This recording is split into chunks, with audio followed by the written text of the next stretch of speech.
Ito lang ang masasabi ko sa mga manliligaw ko dyan ng mga contraction boy.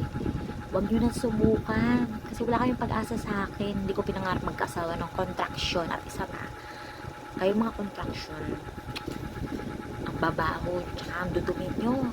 Iho. Kapag kaya, ma-imagine ko palang maging asawa ko. Ay, naku, malabo talaga akong pumatol sa mga contraction boy.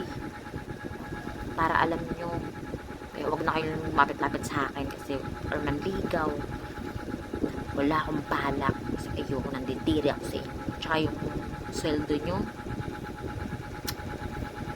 300, saan naaabot yan?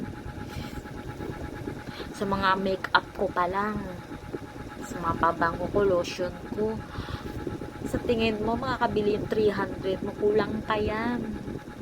Diyos ko po, yung lotion ko ayan, 500 ang isa. Yung make-up ko, lahat ng mga gamit ko puro mga mahal. Kaya tapos mag-aasawa lang ako ng contraction boy. Yak! Diyos ko, ayoko talaga. Ew, ang babaho. Ayoko.